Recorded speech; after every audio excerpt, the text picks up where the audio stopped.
Coba deh bayangin, gurun pasir yang gersang dan tandus tiba-tiba berubah jadi hutan yang rimbun dan hijau. Nah, kali ini kita bakal ngebahas sebuah ide geoengineering yang jujur aja kedengarannya gila. Sebuah rencana buat mengubah gurun-gurun terbesar di dunia jadi mesin penyerap karbon raksasa.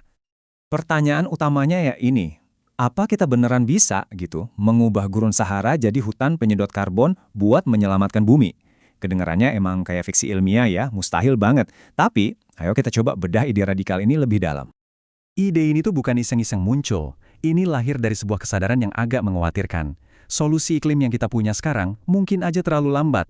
Kita butuh sesuatu yang benar-benar beda. Sesuatu yang bisa ngebalap laju emisi kita yang makin kencang. Kunci dari semua strategi ini cuma satu kata, kecepatan. Kita nggak lagi ngomongin perbaikan kecil-kecilan, ini soal pertumbuhan eksponensial. Bayangin, bukan lagi nanem satu pohon per hari, tapi hari ini 2, besok 4, lusa 8, dan seterusnya. Nah, kecepatan macam itulah yang katanya kita butuhkan. Nah, buat ngejar kecepatan segila itu, alat-alat yang dipakai juga benar-benar di luar nalar. Bahkan, jujur aja, mungkin kedengerannya salah. Pilihan pertama yang bikin kaget itu tanamannya. Lupain deh tanaman-tanaman asli yang tumbuhnya pelan. Rencana ini justru mau pakai penjahat di dunia tanaman, gulma invasif kayak kudzu dan mata lele. Kenapa? Ya karena mereka tumbuhnya kayak monster. Pertumbuhan mereka yang meledak-ledak itu bisa menghijaukan area super luas cuma dalam hitungan dekade, bukan nunggu berabad-abad. Kejutan kedua ada di teknologinya. Bukannya pakai pabrik desalinasi raksasa yang super mahal dan rumit, rencana ini malah pakai sesuatu yang jauh lebih simpel. Desalinasi tenaga surya. Teknologinya murah banget, bahkan bisa dibikin dan dirawat sama masyarakat lokal. Modalnya cuma panas matahari gurun yang melimpah ruah. Dan disinilah bagian kerennya, sistem ini dirancang buat bisa jalan sendiri. Ini tuh semacam ekosistem buatan yang pinter banget, yang sengaja diciptakan buat ngatasin 2 masalah paling fundamental di gurun manapun. Dan 2 masalah itu ya, tentu saja, air dan nutrisi. Tanpa air yang cukup dan tanah yang subur, ya mana ada yang bisa hidup lama di gurun kan? Nah, inilah tembok besar yang harus dihancurkan sama sistem ini. Jadi cara kerjanya gimana? Bayangin siklus ini ya. Pertama, di kolam-kolam buatan, mata lele itu dibiarin mati dan membusuk.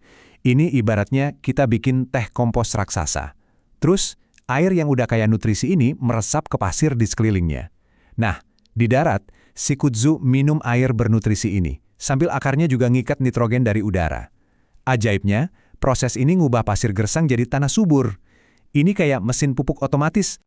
Bukan cuma itu loh, sistem ini juga pinter banget hemat air. Lapisan mata lele di permukaan kolam itu fungsinya kayak tutup alami, jadi penguapan air berkurang drastis. Sementara di darat, akar-akar kudzu yang kuat itu mencengkram pasir kayak jaring laba-laba raksasa, jadi pasirnya nggak gampang terbang kena angin. Ini bener-bener cara buat ngebangun fondasi yang kokoh buat ekosistem baru. Oke, jadi fondasinya udah ada. Tapi tujuan akhirnya itu jauh lebih ambisius dari sekedar bikin hutan. Tujuannya adalah bikin ekosistem ini naik level. Dari yang tadinya buatan, jadi sesuatu yang bisa menciptakan hujannya sendiri. Tapi yaitu, untuk bisa sampai mengubah cuaca, skala proyeknya harus supermasif. Kita ini ngomongin soal menghijaukan area seluas lebih dari 5 juta kilometer persegi. Biar kebayang, itu lebih luas dari seluruh wilayah Uni Eropa. Benar-benar hutan buatan seukuran benua. Dan inilah tujuan pamungkasnya, memicu sesuatu yang disebut pompa biotik. Jadi, ini adalah sebuah teori ilmiah yang bilang kalau hutan yang super luas itu bisa berfungsi kayak pompa raksasa yang secara aktif nyedot udara lembab dari lautan ke daratan. Kalau ini berhasil, sistem ini bakal menciptakan hujannya sendiri. Teknologi desalinasi pun nggak bakal dibutuhin lagi. Tentu aja, nyerap karbon doang nggak cukup. Karbonnya harus dikunci permanen biar nggak balik lagi ke atmosfer. Solusinya adalah biochar. Sisa-sisa tanamannya dipanen, terus diubah jadi sejenis arang yang stabil banget, lalu dikubur di dalam tanah. Ini ibaratnya kita masukin karbon ke dalam berangkas bawah tanah, terus kuncinya dibuang. Aman buat ribuan tahun ke depan. Terus, seberapa besar sih dampaknya? Potensinya luar biasa. Proyek ini diperkirakan bisa menyerap sampai 20 gigaton CO2 setiap tahunnya. Biar ada perbandingan, angka itu setara dengan lebih dari separuh total emisi global kita sekarang. Skalanya ini benar-benar bisa mengubah peta permainan. Tapi tentu saja, ini semua masih visi yang sangat besar ya. Sekarang kita coba injak rem sedikit deh. kita lihat realitasnya. Karena proyek segede ini, sudah pasti resikonya juga segede itu. Kalau kita bandingin sama proyek penghijauan yang udah ada, kayak tembok hijau besar di Afrika, bedanya kelihatan banget. Proposal yang ini jelas jauh lebih cepat, skalanya masif, dan sistemnya mandiri. Tapi disitulah masalahnya. Risikonya juga jauh lebih tinggi. Melepaskan spesies invasif segitu banyaknya bisa jadi bencana ekologis yang nggak terbayangkan. Dan ya, biaya awalnya pasti luar biasa mahal. Makanya, penting banget buat kita paham. Proposal ini tuh bukan obat dewa yang bakal nyelesain semua masalah. Sumbernya sendiri bilang ini lebih kayak penyangga waktu yang tak ternilai harganya. Jadi, ini bukan alasan buat kita terus-terusan berpolusi.